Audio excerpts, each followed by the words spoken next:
As you can imagine, dieting and nutrition are huge fields. So I want to give you an overview of the most important principles that underlie a well-designed fitness diet. Now, this isn't to say that there aren't other factors that will affect your fitness and health. Of course, dieting, and especially dieting for fitness, is always the product of many different factors coming together. But what I will share with you now are the most important factors that will affect your fitness, ranked by their influence. We will first talk about the most important factor, then the second most important, and so forth.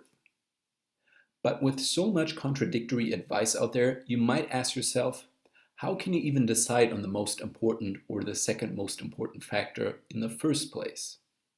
This is actually a lot more straightforward than you might think. When we look at the available research on dieting and health, we can see some very clear patterns. No matter what study you look at, there are always some factors that influence the outcome more than others. If we group these patterns, we can identify 5 distinct dietary factors, each of which will have an effect on your fitness. So when two diets are different from each other, it will almost always be due to a difference in these factors. Here they are. First, calorie balance. Your calorie balance describes how much energy you consume from foods and drinks versus how much energy your body burns on a regular basis. Energy here is measured in calories. Second, macronutrient amounts. Macronutrient amounts describes how much protein, carbs, and fats you consume daily. Third, nutrient timing. Nutrient timing refers to when you consume your meals and how you space them out. Next, food composition. Food composition describes your food sources, meaning where your proteins, carbs, and fats come from. And lastly, in fifth place, supplements. So these are all the pills, powders, or extracts that you can take to improve your diet. With these 5 factors in front of us, you have to understand one thing. If you change one or more of them, its effects on your fitness will also change. The easiest example would be that if you consume less food, meaning you reduce your calorie intake and therefore create a negative calorie balance, you will lose weight. Pretty straightforward. But what we will do now is look at what types of features good fitness diets have in common so you can replicate them and enjoy the benefits. One more thing before we get started. Even though all the principles I laid out above will affect your results, they won't to the same extent. For example, both your calorie intake and your supplements can impact your fitness and health, but each to a different magnitude. Eating the right amount of calories is a lot more important than taking the right supplements. Most people know this already, but still forget it when listening to bad dieting advice. For example, if a supplement company told you that all you needed for a muscular body was their supplement, something is clearly off. After all, this would mean you could eat all the junk food you wanted and consume very little protein without any negative side effects as long as you would take their supplement. Obviously, this is not the case. So to help you identify the most important principles, we will rank them accordingly. This means getting only the first few right is a lot more important to your fitness than getting only the last few right. Of course, our goal is to get all of them right, but such changes can take time, and it's often better to start with smaller changes and work your way towards a complete diet.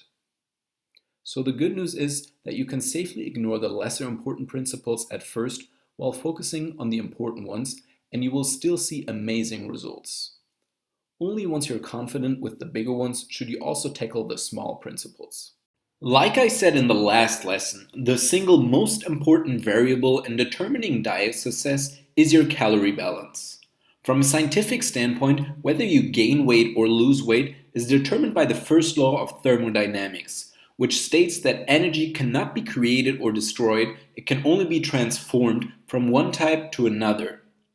Now, I don't want to turn this into a physics lesson, but when applied to dieting, the first law of thermodynamics states that your body weight is dependent only on the difference between the amount of calories that you consume versus the amount of calories that you burn, which is known as your calorie balance. Before we go into the different forms of calorie balances, let's first talk about what a calorie actually is. A calorie is the amount of energy needed to raise the temperature of 1 liter of water by 1 degree Celsius. So that means a calorie is a form of energy measurement. When you eat your food, you're consuming the energy that is stored within the food. Your body then uses this energy to produce movement and keep your organism alive. Alternatively, if not all energy is used right away, it can also be stored for later use. Some energy can be stored in the muscles and liver as glycogen, but these stores fill up pretty quickly, so your body will then store any additional calories in the form of body fat. Back to calorie balance. There are 3 different states of calorie balances, and you can only be in one state at a time. The first is a negative calorie balance. This occurs when someone burns more calories than he or she consumes. Here, your body needs more calories to produce energy for your daily functions that it gets from your food. That means it makes up the difference by burning stored energy, meaning you will lose weight. Because the necessary energy will come from the breakdown of body tissue, a negative calorie balance always results in weight loss. The second state is a neutral calorie balance. Here, a person's intake of calories is the same as the expenditure of activities and body processes. This means that all the calories you consume will be used for some form of body process and your weight will remain stable. Now, of course, calorie intakes and activities on any given day are not going to be exactly 100% the same, but over the course of weeks and months, a neutral calorie balance is quite possible. If your weight hasn't changed over the last few months, your calorie balance is almost always neutral.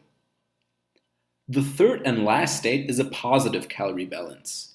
Here, more energy is consumed through food than is being burned to produce body processes or movement. As I explained before, in this case, the extra calories are stored as either glycogen in the muscle and liver or as fat. Okay, so now that you know the fundamentals behind calorie balances, let's see how all this dry theory can help us with actual real-life dieting. What you need to understand is that your calorie balance will determine how much muscle you can gain and how much fat you can lose over any period of time. Why? Because calories are literally the building blocks of body tissue. If you want to build more muscle, you not only need to train, but you also need to provide your body with the necessary raw materials to form muscle cells. On the other hand, if you want to burn fat, you have to make sure that not enough calories are shuttled into fat cells to keep them the same size. I explain both processes in more detail in the muscle building and fat loss formula. Okay, now that you've learned the basics of meal planning theory, let's put everything into practice. Remember how your calorie balance is the #1 determinant of your diet success, and that there are 3 different states of calorie balances: negative, positive, and neutral? Of course, to reach any of the 3 states, you will have to know how many calories your body expends every day.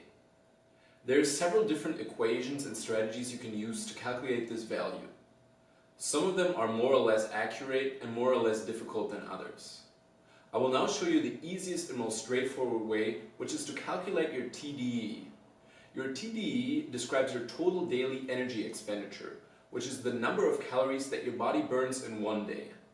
It is calculated by estimating how many calories you burn while resting, which is called the basal metabolic rate, or BMR, and adding a certain number of calories on top, depending on how often you exercise. If you were to consume roughly the same amount of calories as your TDE, you would be in a neutral calorie balance. If you consume more calories than your TDE, you would be in a positive calorie balance, and if you consume less calories than your TDE, you would be in a negative calorie balance. The simplest method of calculating your TDE is by using an online calculator, such as the one I linked in the bonus lecture. It will ask for your age, weight, height, and weekly exercise. While the results will not be 100% accurate, since we all have different metabolisms and BMRs, it will give you a good idea of how many calories you need to consume in order to maintain your current weight. If this is not exact enough for you, or you feel that the value you got from the online calculator is a little off, you want to do the following. Use the estimated TDE value and consume around this number of calories every day. Next, weigh yourself twice a week and monitor changes in your weight. If you're losing weight, the estimated TDE was too low and you should increase it by around 100 calories. If you're gaining weight, the estimated TDE was too high and you should decrease it by 100 calories. Continue the strategy until your weight stagnates, which is the point where you have found your true TDE. To make things easier for you, let's take the example of a man who weighs 180 pounds, is 6 feet tall, or 180 centimeters, and 25 years old. If we assume he trains 3 to 4 times weekly at high intensity, his TDE will lie anywhere between 2,500 and 2,700 calories per day. You would then start with one of the two values and diet accordingly for about 10 days to 2 weeks. If you're gaining weight, you will have to decrease your initial calorie value, and if you're losing weight, increase it. So for our sample diet, which we will set up over the next lessons, I will assume a TDE of the middle ground, which is 2,600 calories per day. After your calorie balance, the second most important factor of your diet are your macronutrients. Macronutrients are the three main nutrients your body needs to survive. Your body needs each macronutrient in relatively large quantities to function properly. So what are the three macronutrients? Protein, carbohydrates, and dietary fat. Protein is one of the basic compounds of food and makes all life possible. Amino acids are the building blocks of proteins and help provide for the transport of nutrients, oxygens, and waste throughout the body. Basically, they provide the structure for all tissue in our bodies. Carbohydrates are the main source of energy for our body and muscles. Unlike fat and protein, carbs are not essential, meaning you could theoretically survive without them. However, as you will see, that is not ideal, and carbs are an important part of a healthy diet.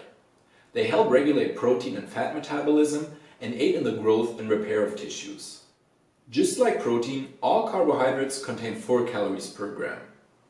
Unlike fat, which contains 9 calories per gram. It is essential for hormone production, brain function, and other body processes, and you cannot live without it. There are potentially hundreds of different fatty acids, but just a few dozen are commonly found in foods we eat. Nutritionists usually classify dietary fat as either saturated, unsaturated, or trans fats, all of which I will explain later in the course. Now that you have a broad overview of the three macronutrients, let's look at each individually, starting with protein. If you follow any fitness blog or listen to any personal trainer, they will all agree on one thing. Protein is important. Not only is it important for building and repairing muscle fibers after exercise, but it actually has thousands of other essential roles in the body, including the production of antibodies for the immune system, manufacturing hormones and enzymes that are involved in most reactions in your body, aiding in the digestion and absorption of food, maximizing the transport of oxygen to tissues, and providing structure for muscles, tendons, ligaments, organs, bones, hair, skin, and all other tissues. For body composition purposes, protein is actually the most important dietary macronutrient. The reason for this is that muscle is literally made out of it. If muscle is the car, then protein is the metal out of which the parts are built. Protein not only provides the building blocks for muscle growth, it also supplies the amino acids needed to reduce muscle breakdown. So in essence, protein both builds new muscle and saves existing muscle from being lost. Both functions are very important in maximizing muscle and minimizing fat. Let's now look at what happens when you consume protein. About 90% of the protein you eat is broken down into amino acids and becomes part of the amino acid pool that the body draws upon when it needs to build or repair muscle or any other tissue. Unlike carbohydrates and fat, which the body can store for later use, amino acids have no form of storage in the body, so it's important you have some protein every day. But wait, before we continue, let's clarify one thing. What are amino acids anyway? Amino acids are the building blocks of protein and are necessary to support muscle growth. Amino acids are usually categorized as essential and non-essential. There are 8 essential amino acids, but you don't really have to worry about them too much. Just understand that your body cannot create them and they must be obtained from foods and/or supplementation. On the other side, a non-essential amino acid can be produced in the body by reconfiguring other amino acids. In this lesson, I will answer a question that I've gotten from students so many times I stopped counting. How much protein exactly should you consume per day? While this question sounds pretty straightforward, there is no one-size-fits-all answer here. Why? Because your ideal protein intake will depend on a variety of factors such as your weight, muscle mass, and most importantly, your fitness goals. Your average person will have completely different protein needs than a professional athlete or a 300-pound bodybuilder. With this in mind, I will now show you how much protein you need for three specific cases. 1. To simply live a healthy life. 2. To build muscle. And 3. To lose fat. The first case is pretty simple. The US Department of Agriculture recommends 0.36 grams of protein per pound of body weight per day for the average person. Now, this value might seem very low to you, and that's because it is. 0.36 grams of protein per pound of body weight is more or less what is necessary for the average person to survive without any major deficiencies. Obviously, you don't just want to survive, so your daily intake should be a little higher than this. Depending on how active you are, I recommend a range from 0.5 to 0.7 grams of protein per pound of body weight for the average person not looking to build muscle. Now, what if you want to build muscle? This takes us to the second case. How much protein should someone consume that is working out and looking to grow muscle mass? If you ever join a bodybuilding or fitness forum, then you will probably notice that this question pops up a lot and it usually triggers a lot of debate. I always laugh when I read these discussions because people either post values that are way too high or way too specific. For example, they will tell you that you have to consume exactly 1.5 grams per pound of body weight or you will build no muscle at all. Of course, this is nonsense. What makes a lot more sense is to define a daily intake range that is in line with scientific studies and personal experience. If we look at the present literature on protein intake for anyone looking to build muscle, the ideal daily intake always lies anywhere between 0.8 grams and 1 gram per pound of body weight. If you are below this range, your body will not build muscle at the optimal rate. However, if you go above this range, then you'll see no increase in protein synthesis, which is the rate at which new proteins and therefore new tissue is built. Interestingly, this range is also pretty close to the old bro science advice of 1 gram of protein per pound of body weight. Now, what if you want to lose fat instead of building muscle? Does this range change? The short answer is no, not really. When losing weight, your primary goal is always to maximize fat loss and preserve lean muscle mass. To achieve this, a high protein diet is very important. So stick to around 1 gram of protein per pound of body weight, which definitely counts as a high protein diet. If you are at a severe calorie deficit, which I don't recommend by the way, you might want to go as high as 1.2 grams per pound of body weight. But 1 gram of protein per pound of body weight will work for most people. I, for example, have never gone above this value. Follow this rule and combine it with a smart dieting and workout plan, and you're good to go. Fats are an important part of your diet, but often misunderstood. So let's find out what fat really is all about and debunk a few myths along the way. Besides protein and carbohydrates, dietary fat is one of the three main macronutrients, and besides protein, one of the essential macronutrients.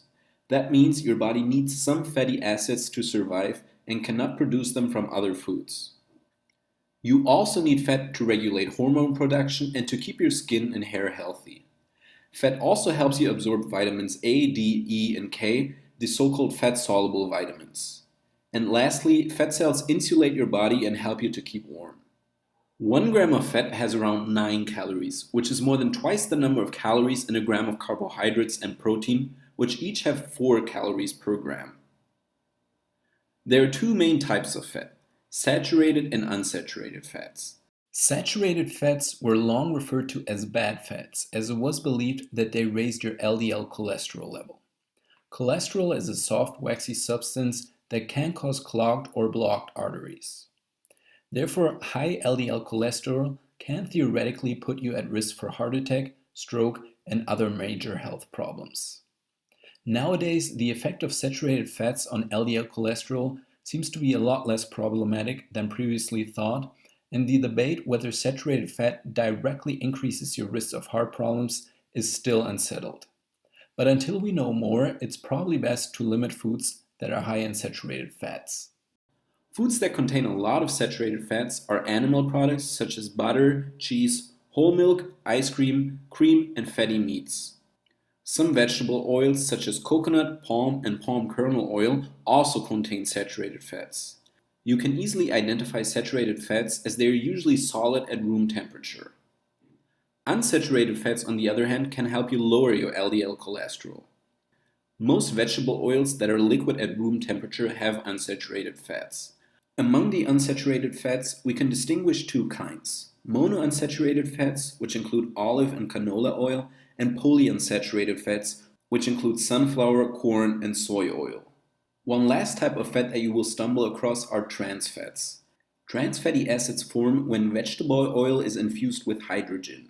This is often done to keep foods fresh for a longer time. The problem is that studies show that relatively small amounts of these fats will increase the risk of different health problems, including heart disease, Alzheimer's, breast cancer, depression, and more. Therefore, definitely try to avoid or limit foods with hydrogenated or partly hydrogenated oils, such as hard butter and margarine. In order to maintain your general health and fitness, you need only around 0.3 grams per pound of fat-free mass per day. Here, fat-free mass is everything in your body that isn't fat, so for example, muscle, water, and bone. This translates to roughly 15 to 20% of your daily calories for most people and is a target value that you should not undercut both when dieting to lose weight and when to build muscle. But as you know from the last section, what types of fat you eat is also important. Obviously, you want to limit your saturated fat intake and avoid artificial trans fats. You want to favor monounsaturated and polyunsaturated fats. This approach is ideal both for health and body composition. Specifically, I recommend you get the majority of your dietary fat from monounsaturated fats and that you keep your saturated fat intake at or below 10% of your daily calories. We will talk about which foods are perfect for this in more detail in the lesson on fat composition, so be sure to watch that one carefully.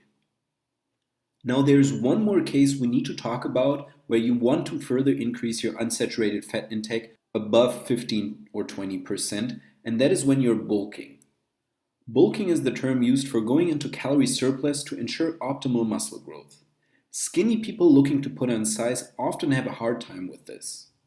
When all carbohydrate, fat, and protein needs are already met, but your daily calories are not yet filled, for example, imagine needing 3,500 calories to gain weight, but you already met your macro needs at 2,500 calories, you have a choice to make.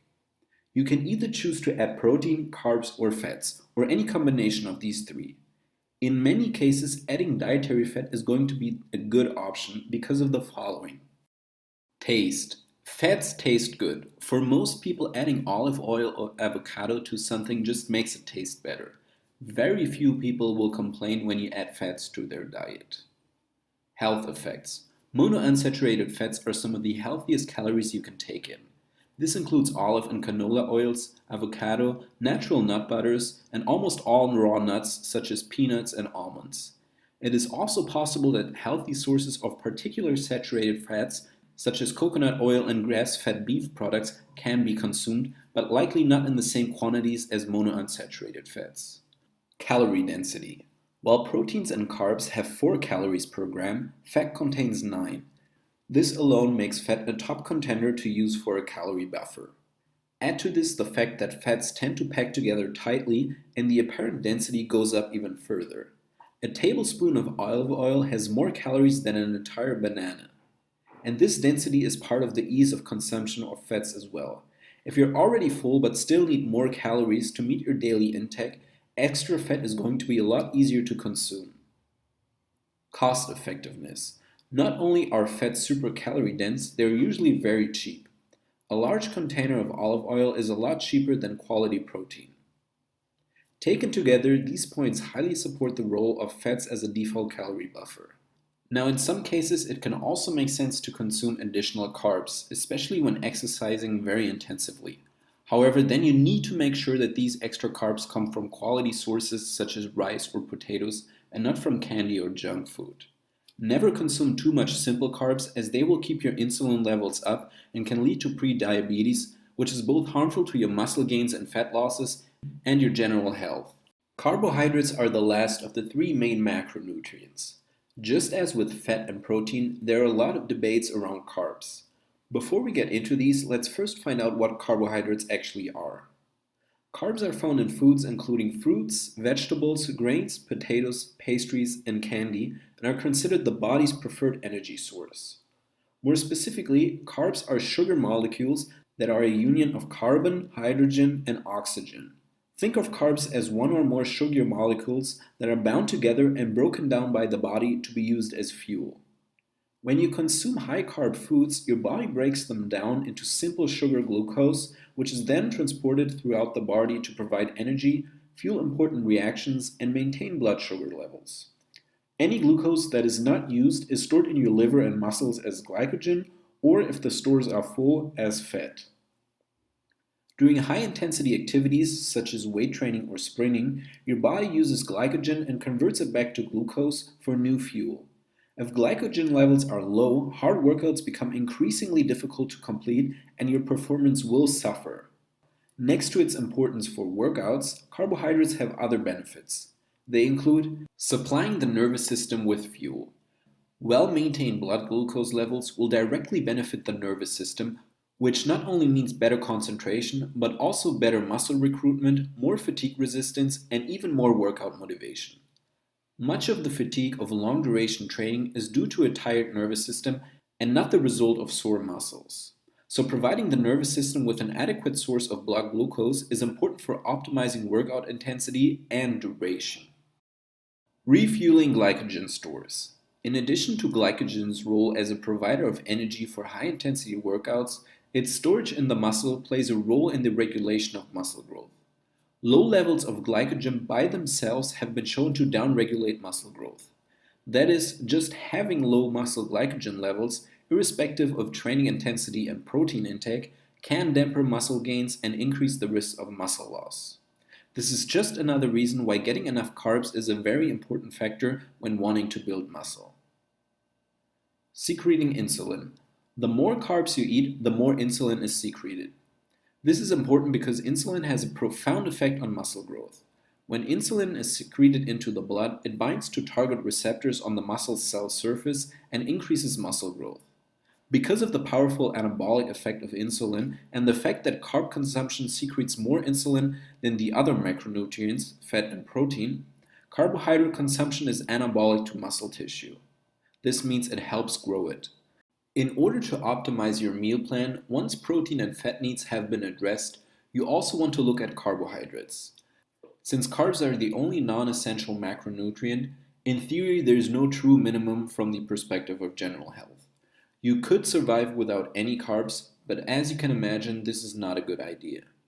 For athletes, chronically dipping too low in carbohydrates intake will lead to poor workout performance, poor direct and indirect muscle growth, and more fatigue over days and weeks due to glycogen depletion.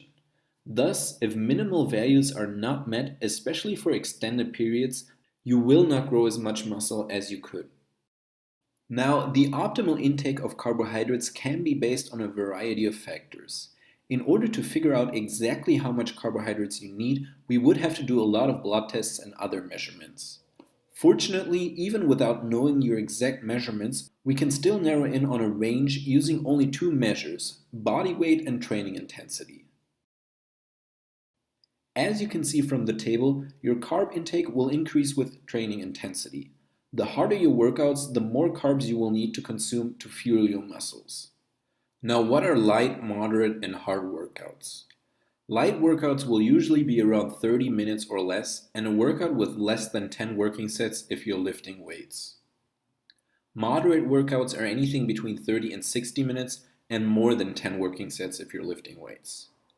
Hard workouts are anything more intense than a moderate workout, so whether that means longer workouts or more working sets. Just remember that this isn't an exact science, so you'll have to decide for yourself where you lie on the scale. I personally always like to train very intensively, even if it's only for 45 minutes, which is why I still consume my carbs according to the hard workout category. Now, before we go on to the next lesson, let's talk about one more thing. Can you eat too much carbs?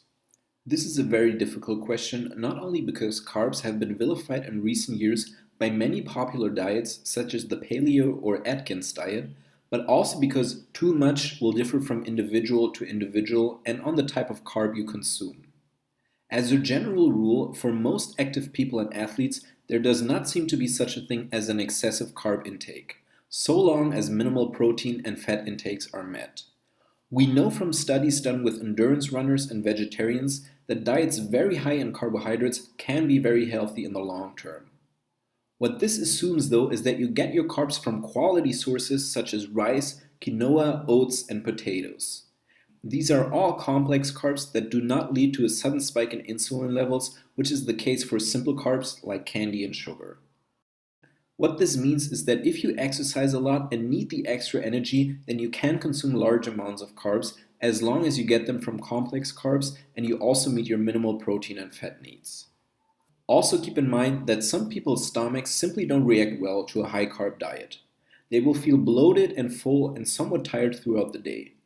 For all these people, I recommend to keep the carb intake at the level in the last table and reach any outstanding calories through healthy fats.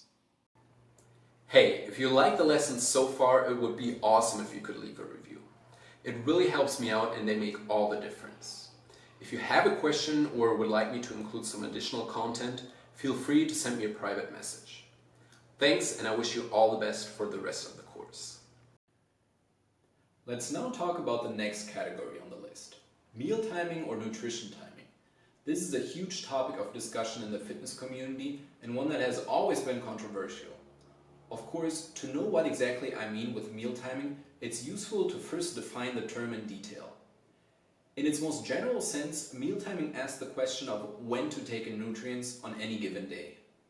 This general definition can be broken down into two distinct subterms: meal frequency, which means how many meals per day should you consume, and meal timing in relation to activity. So if your meals should be timed in any special way around periods of training, activity, and rest. Before we go into the details of meal timing, let me say one thing.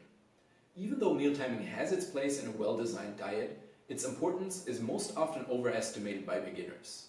Calorie balance and macronutrients amounts are much more powerful and important than meal timing, and if you cared only about them, you'd be totally fine. There are certain times of the day when it makes sense to eat certain foods, but this doesn't have the potential to make or break your diet like your calories or macronutrients have. This also means that if you lead a busy life and don't have a lot of time to perfectly plan your meals, you can still see great results if you follow what I taught to you in the last lessons. That being said, let's now look at what we can do to optimize your meal timing. When and how often should you consume protein? You probably heard the age-old advice that you should eat 6 meals throughout the day to constantly supply your muscle with enough protein that it doesn't break down. The idea is that while our bodies can store dietary fat and carbohydrates, it can't store excess protein. That's why for years bodybuilders religiously planned their meals and always had a protein shake or a protein bar with them to avoid going into a catabolic state where your body breaks down muscle tissue. However, today we know that even though the body can store excess protein, it's a lot smarter than many people think, and you don't have to eat 6 meals to grow and maintain muscle tissue, nor do you have to time them perfectly 3 hours apart. Let me explain. When it comes to protein timing, our one and only goal is to create a continual supply of amino acids from digested protein into the bloodstream to avoid muscle breakdown. The one important variable we have to look at here is protein digestion. Protein digestion describes how fast or slow the consumed food is actually broken down into amino acids and absorbed by our stomach. How long this process takes depends on 3 factors: protein type, meal size, and fat and fiber content. Let's look at each of them in more detail. Protein type. The fastest digesting protein is whey, which can clear the GI tract in under an hour. Whole food proteins are next in line, which includes most kinds of chicken breast, lean beef, and fish. These proteins take several hours to be absorbed by the GI tract, releasing a steady stream of amino acids into the blood the whole time. Last on the list are dairy products. particularly because of their casein content, which slowly digest over the course of up to 7 hours. Meal size. Because our stomach requires a certain time to break down and absorb food, the simple addition of more food can prolong the digestion time of any protein source in that food. The protein in a normal whey protein shake will usually be digested within the hour. If you add to that shake some oatmeal, the same protein will be digested a lot slower. Even more protein itself, for example, an 8-ounce steak versus a 4-ounce steak, can delay absorption times. Fat and fiber content. Both fat and fiber will prolong the digestion of proteins to a considerable extent. For example, a large fatty steak can take as long to digest as a casein source, which means longer than 7 hours. Now, with this in mind, what is the bottom line on meal frequency when it comes to protein? First, your goal is to maintain a continuous supply of amino acids to the muscle. Second, there are different ways of achieving this. You can eat 6 smaller meals and simply follow the old bodybuilder advice, but you can also just eat 3 meals as long as they are large enough to cover both your daily protein needs and are slowly digested. Now, I probably wouldn't go lower than 2 meals per day, but I doubt that you would want this anyway. Okay, so what about protein timing when it comes to your workouts?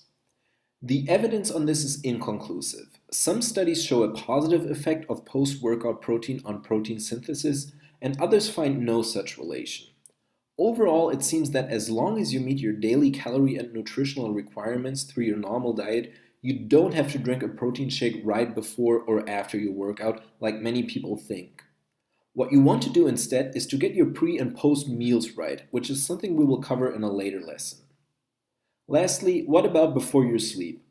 I personally eat a fairly large meal for dinner and drink half a protein shake before bed. But if you eat very little or no protein for dinner, then a slow digesting protein like casein might be a good choice before bed. Let's now look at carbohydrate timing in regards to both meal frequency and timing to activity. First, meal frequency. With carbs, meal frequency is not generally an issue unless you want or need to consume a lot. That means that you can again eat them in 2 to 6 meals throughout the day. In theory, carbohydrate meals that are too large to be converted into glycogen right away will be deposited more as fat tissue. However, from my experience, the drawbacks are minimal. What's more important is that you time your carbs according to your workout schedule. Simply put, you want to eat some form of carbohydrates before and after your workout. Why? Because eating carbs before your workout will provide your muscles with additional fuel for your training, which will indirectly affect your muscle growth because you will be able to lift more weight or train more intensively. Eating carbs after your workout, on the other hand, will refill glycogen stores which have been depleted in your workout. Also, including carbs in your post-workout meal will quickly raise insulin levels and keep them elevated for longer periods of time. Like I said before, insulin has anti-catabolic properties, which means it decreases the rate of protein breakdown that occurs after exercise. So you see, it's pretty simple. How often you eat carbs throughout the day doesn't really matter as long as you get some before and after your workout. You probably want to know how long before and after you need to consume your carbs and how much exactly. That is what I will talk about in the lessons on pre and post-workout meals, so be sure to pay attention there. Now that we have talked so much about protein and carbohydrate timing, here's some good news. Fat timing is a lot simpler. Really, the only time you should avoid fats is right before your workout.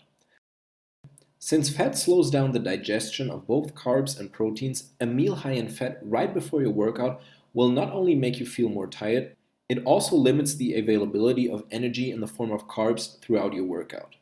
That being said, if you eat your meal an hour before your workout or even before that, don't worry about fat intake. The only other concern with fat timing is actually not so much a problem as it is an advantage. Like I said before, fat will slow down the digestion of carbs and proteins, so it can be used to time meals over long intervals. For example, if you can't eat for some reason for the next 6 hours, a large amount of fat can be consumed in the meal before that interval, along with the usual protein and carbs. This will allow for the maintenance of consistent blood amino acids and glucose levels for much of that time. Don't overcomplicate this though. As long as you meet your recommended daily fat intake, this is the least important thing to worry about. Now that we have talked about all the different nuances of your meal timing and frequency, let's now look at the next pillar of meal planning. And that is your food composition. Food composition refers to the individual foods that you eat and their given nutritions. Now you might ask yourself why this diet aspect is so low on the list. After all, we are almost at the end of this section of the course, and don't fitness gurus always tell you that it's super important to eat certain foods and not others? For example, you often hear claims that there are special weight loss foods that will accelerate your metabolism and make fat loss that much easier. So why are we talking about this only now? There are two reasons for this. First, when it comes to meal planning for fitness, meaning your goals are either to lose weight, gain muscle, or both, food composition really is a lot less important than people think. As long as you follow the guidelines I showed you regarding calorie consumption and macronutrient intake, you will pretty much be guaranteed to reach your goals. What this means is that you consume enough protein is a lot more important than if this protein comes from an egg or a piece of meat. Our bodies are very intelligent organisms that can handle food from a variety of sources. Now the second reason is that when it comes to being healthy and consuming nutrient-rich meals, there are differences between different foods. This is why I have dedicated the entire second part of this course just to what I call healthy dieting. In it, we will talk about individual foods and how they affect your health. I will answer questions like, does meat cause cancer, or is gluten really bad for you?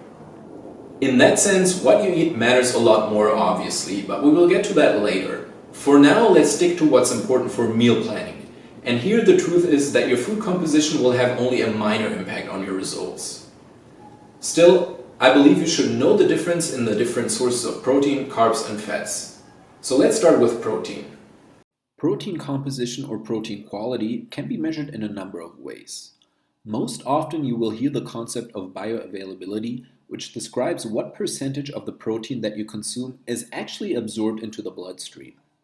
Another indicator of protein quality considers how much of the protein is composed of essential amino acids, which are those your body cannot make itself, and how much of the protein is composed of non-essential amino acids, which are those your body can make itself.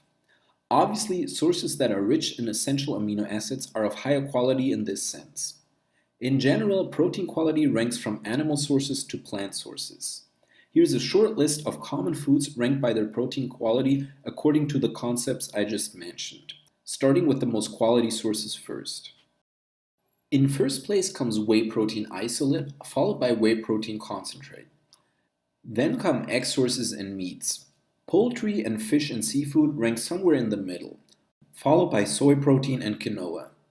Then you have combined plant sources like beans and rice, and last are the isolated plant sources like whole grain bread by itself or nuts by themselves. What this means is that all other things being equal, your improvements in body composition will be better if the proteins higher on the list predominate in your diet over the proteins lower on the list. But, and this is a big but, don't go out and buy buckets full of whey protein powder while consuming nothing else. First of all, the differences between the foods are very small, accounting for only a few percentages of diet success at the most. Second, there's nothing worse for your physical and mental health than a completely one-sided diet. Even though nuts, for example, aren't the highest quality source of protein, they're a great source of healthy fats and micronutrients. The same goes for other plant-based proteins or fish and seafood. This also means that vegetarian athletes will see great results as long as they make sure to get their protein from a variety of plant sources to ensure they get all the essential amino acids through their diet. Just like protein composition, carbohydrate composition can refer to several concepts. The most common is the glycemic index, which we already talked about in the lesson on the different types of carbs. I will explain the concept of the glycemic index again in this lesson because it is the most well-known measure of carbohydrate composition. If you already understood it or you don't want to hear it again, you can skip this lesson though. In its simplest form, the glycemic index is a measure of both how fast a food raises your blood glucose levels and how much it elevates insulin levels. The measure is generally applied to carbohydrates and ranks from 0 to 100. The faster a carb is absorbed and the larger its effect on insulin, the closer it will be to 100. Slower absorbing and digesting carbs, on the other hand, will be closer to zero. Here is a short list of common carbs and their GI rankings. As you can see, nuts and legumes have the lowest GIs, fruits and milk products are a bit better, whole grains are in the middle range, processed carbs are on the high end, and sugary cereals and Gatorades top the list.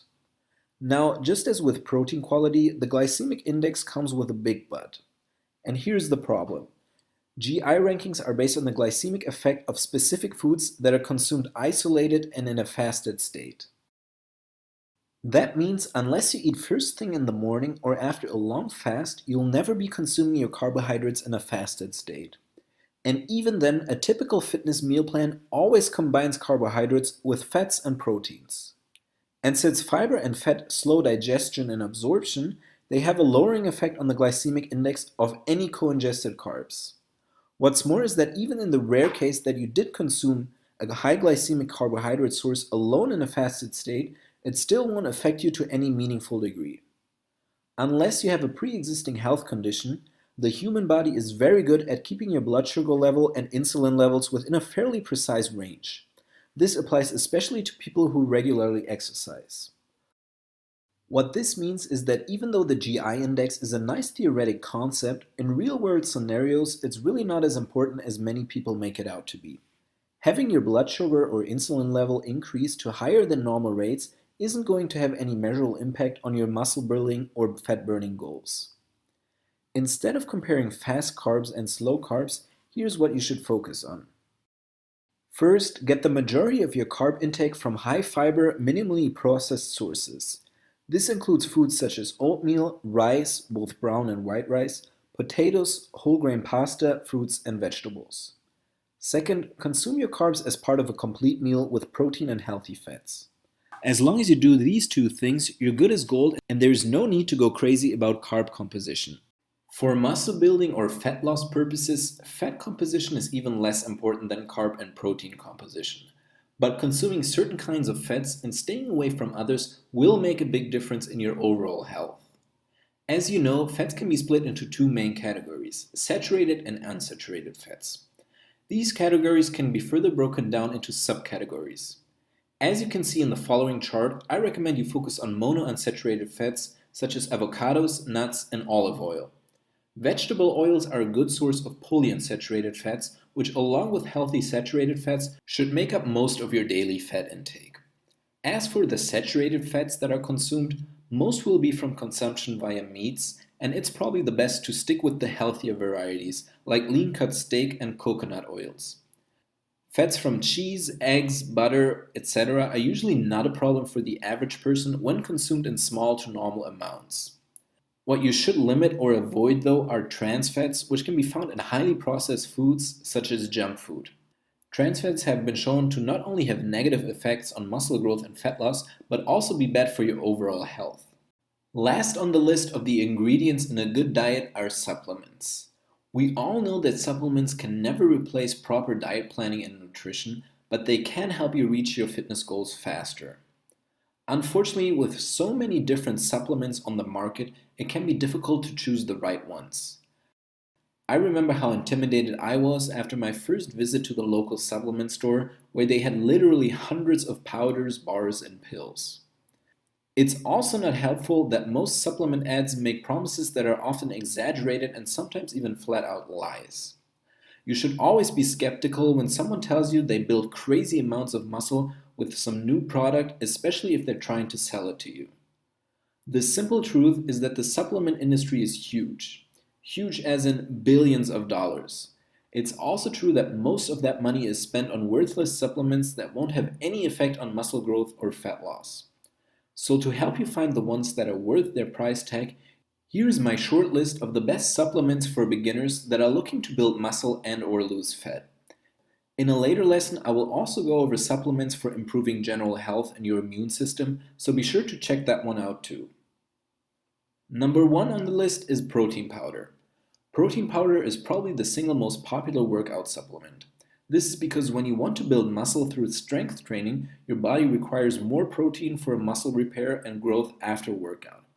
While this doesn't mean that you have to use protein powders to reach your recommended daily protein intake, consuming enough protein every day can be tricky. Especially when you don't have the time to prepare high protein meals every day, a good protein powder can really make your life easier. This is why most athletes and bodybuilders use protein powders in addition to a balanced diet. You probably already know this and might just be asking yourself which protein powder is best. From whey to casein to vegan, there are lots of options to choose from, and within the fitness and bodybuilding community, there's always a lot of discussion about which is best. But as I explained in the lesson on protein powder, it most likely won't matter all that much which kind of protein you buy as long as you take it regularly. So just go with the one you like best. The second on the list is creatine. Creatine is an organic acid that helps supply the muscle cells with energy during high-intensity, short-duration exercise. Along with protein powder, it is one of the few supplements that actually delivers on its promise to help you see more gains. Unfortunately, due to its popularity, there are also a lot of misconceptions about creatine. No, creatine won't harm your kidneys unless you have an already existing condition, as study after study has proven this. It also doesn't build muscle by itself, but it will increase your strength level. If you have taken one of my muscle building courses, you know that the only way to ensure long-term muscle growth is by applying progressive overload. You have to continually increase the tension placed on your muscle to force it to adapt and grow. By enabling you to lift heavier weight, creatine will indirectly help you to build more muscle, but you will still have to put in the work. In the lesson on how to take creatine correctly, I will teach you everything you need to know about the optimal dosage and timing. Last on my short list is fish oil. Even though fish oil won't directly lead to more muscle growth, it not only boosts your mood, but also helps to maintain healthy cholesterol levels and strong bones and ligaments. Unfortunately, most of us aren't getting enough fish, which is why the average person should go for the second best option, which is supplementing with fish oil capsules. The omega-3 fatty acids contained in fish oil are essential fatty acids that reduce the risk of heart attack and lower blood pressure, among other benefits. I also found that my skin has improved since I started taking my fish oil supplement. Another great advantage of fish oil is that there are basically no side effects unless you're allergic to it. While you will find people on the internet complaining about the fishy aftertaste, this usually only happens when you buy low-quality products. I personally have never had this problem.